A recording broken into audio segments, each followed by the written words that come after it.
বাংলাদেশ জাতীয়তাবাদী দলের স্থায়ী কমিটির সদস্য মির্জা আব্বাস বলেছেন, ২১ আগস্ট গ্রেনেড হামলা ছিল বিদেশি শক্তি দ্বারা একটি পরিকল্পিত হামলা।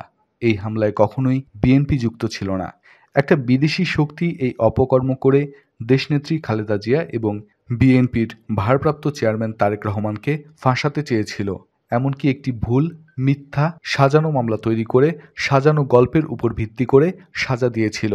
বিজয়ের প্রথম দিনে আপনাদের একটি সুখবর দিতে চাই। সেই মামলার রায়ে আজ প্রকাশ পেয়েছে এবং তারেক রহমানকে খালাস দেয়া হয়েছে। বিগত দিনগুলোতে আমরা ন্যায় বিচার পাইনি। আমাদের ভারপ্রাপ্ত চেয়ারম্যানকে অনেক অত্যাচার সহ্য করতে হয়েছে।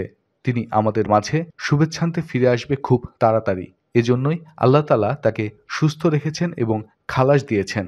আজ ১লা ডিসেম্বর রোববার জাতীয় প্রেস ক্লাবের আব্দুস সালাম হলে স্বাধীনতা ফোরাম আয়োজিত বর্তমান প্রেক্ষাপটে স্বাধীনতা, গণতন্ত্র ও ভোটের অধিকার শীর্ষক আলোচনা সভায় প্রধান অতিথির বক্তব্যে তিনি এসব কথা বলেন।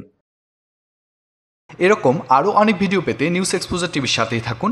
চ্যানেলটি সাবস্ক্রাইব করুন এবং সাথে বেল আইকনটি বাজিয়ে দিন। আসসালামু আলাইকুম।